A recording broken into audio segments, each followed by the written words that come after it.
Viseu, em busca do tempo perdido. A história desta fantástica cidade inicia-se no topo de uma colina onde, há cerca de 2500 anos, foi construído um imponente castro, o Castro de Visayam. Defendido por um profundo fosso escavado na rocha, este povoado tinha já arruamentos que contornavam casas em pedra cobertas com colmo, assumindo-se assim como o prelúdio de uma grande cidade. Estes guardavam e cozinhavam os alimentos em vasos feitos à roda, uma inovação tecnológica de então, e armazenavam os cereais em silos escavados na rocha. Visayam desempenhava então um importante papel político e económico na região. Terá sido esta, certamente, a razão do achado de algumas joias em ouro que terão pertencido a um poderoso chefe. Estávamos então na Idade do Ferro, a era de um dos maiores heróis peninsulares, Viriato, adotado por Viseu como seu herói mítico. Em 218 a.C., os romanos chegam à Península Ibérica e rapidamente estendem o seu domínio por todo o território. A centralidade geográfica faz de Visayam um crucial centro urbano de onde saía uma complexa rede viária. Visayam era assim, no século I, uma importante urbe, capital das cívitas dos intranienses, com o fórum localizado na Acrópole do Morro da Sé. Foram então adotados novos costumes, assimilados novos valores e divindades até então desconhecidas. Foi o que aconteceu com Albinos, um habitante da cidade que dedicou aos ancestrais deuses dos Visaegi um altar romano como agradecimento dos seus favores. A cidade atingiu o seu esplendor entre os séculos I e II, mas no século IV os rumores de deslocações de hordas de bárbaros do centro da Europa fez com que esta tremesse e se fortificasse. Edificou-se então uma imponente muralha com cerca de 10 metros de altura e possantes torreões maciços em pedra. Junto a um destes foram misteriosamente enterradas 3 crianças com idades compreendidas entre os 3 e os 7 anos. A chegada dos povos bárbaros no século V obriga a uma reorganização do território peninsular. A antiga urbe de Visayam converter-se-ia no século VI em sede episcopal, consolidando a implantação do cristianismo no território. As alterações conhecidas para esta fase da cidade indicam uma reconfiguração do espaço do antigo fórum. Este, embora tenha perdido a sua função original, mantém aparentemente o seu protagonismo na estruturação do urbanismo. Reflexo disto mesmo foi a descoberta junto à Sé de um elegante edifício com interiores requintados, erguido sobre as ruínas do velho fórum romano em torno dos séculos VI ou VII. Foi neste contexto que os reis visigodos Sisebuto, Égica e Vitiza mandaram cunhar moeda em Viseu, particularmente ativa política e economicamente durante os séculos VII e VIII. O período turbulento protagonizado pela invasão muçulmana, iniciada em 711, e os subsequentes avanços e recuos das hostes cristãs e muçulmanas, inseriu a cidade numa acesa disputa pelas diferentes fações.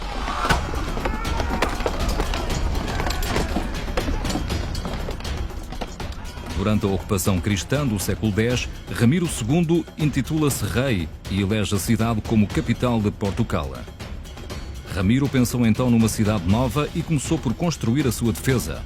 Edificou assim o maior monumento de arquitetura em terra da Europa, a Cava de Viriato. Infelizmente, a morte do seu irmão o obrigou a sair de Viseu para assumir o reino de Leão, deixando inacabado o auspicioso projeto.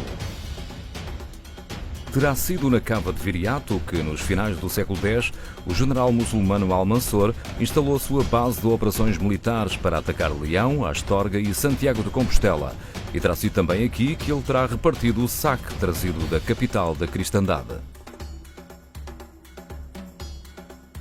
Só em 1058, Fernando o Magno toma definitivamente a cidade aos muçulmanos, vingando deste modo a morte de seu irmão, Afonso V de Leão, trespassado por uma flecha junto ao alcácer desta cidade. Nesta rejuvenescida cidade cristã, os condes portucalenses, Dom Henrique e Dona Teresa, estabelecem a partir de 1109 a sua corte e reconfiguram por completo a morfologia da Acrópole, construindo para isso um castelo, um paço e uma catedral. É neste contexto que, no mesmo ano, nascerá o futuro rei de Portugal e que a Catedral Românica terá sido sagrada pelo arcebispo de Toledo, Dom Bernardo.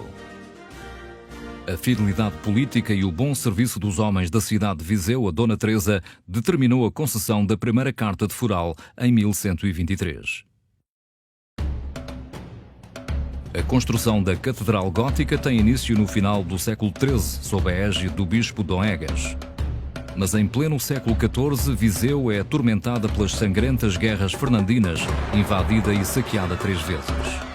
A população, desesperada, procurou então refúgio no interior do castelo e da Sé. Terminado o terror, Viseu reconstrói-se a partir do seu núcleo. O castelo, bastante danificado, vai sendo paulatinamente assimilado pela catedral, convertendo-se na cadeia do bispo. Em 1392, Dom João I, grato pelo apoio à sua causa, premiou a cidade com a atribuição de uma carta de feira. Estava então criada a Feira de São Mateus. Simultaneamente urgia a necessidade de defesa do espaço urbano, tantas vezes solicitada pelas suas gentes. Como resposta, em 1412 tem início a construção de uma grandiosa muralha concluída 70 anos mais tarde, já no reinado de Dom Afonso V. O século XVI representou o momento áureo da cultura viziense. A presença na cidade do bispo Dom Miguel da Silva, personagem ímpar da cultura portuguesa, colocou Viseu na vanguarda do Renascimento, onde agora prevalecem novos gostos e modas bem patenteadas no claustro da Sé, que marca a introdução da Renascença em Portugal. Simultaneamente, destacava-se um pintor, Vasco Fernandes, enigmático, mágico, mestre. O Grão Vasco marcou a pintura do seu século. O retábulo da Capela de São Pedro da Sé de Viseu, influenciado pelas ideias inovadoras de Dom Miguel da Silva, é a sua obra-prima. No dia 10 de fevereiro de 1635, a tragédia abater-se-ia sobre a Sé. A negligência aliada, porventura, a uma tremenda tempestade, provocou a estrondosa derrocada da fachada. Da ruína nasceu uma nova obra projetada e executada pelo arquiteto espanhol João Moreno. O Passeio dos Cônegos, obra notável do século XVII, ditou o desmantelamento das ameias do castelo, colocando fim a uma herança militar com séculos. A cidade dos séculos XIX e XX expandiu-se até aos arrabaldes. Rasgaram-se novas ruas e construíram-se modernos edifícios. O antigo Passeio de Dom Fernando transforma-se no epicentro da cidade. O Rossio é agora o palco para o futuro. No século XX distinguem-se figuras ilustres da cultura e da política, como Francisco de Almeida Moreira, fundador e primeiro diretor do Museu Nacional de Grão Vasco, dedicou a sua vida à arte e à cultura, deixando um extraordinário legado que ainda hoje podemos vivenciar. Viseu, antiqua et nobilíssima, cidade-jardim, cidade das 7 torres, é, como vimos, detentora de uma singular história, repleta de episódios fascinantes e de fantásticas personagens, que ao longo de 25 séculos modelaram o espaço urbano e a identidade única das suas gentes.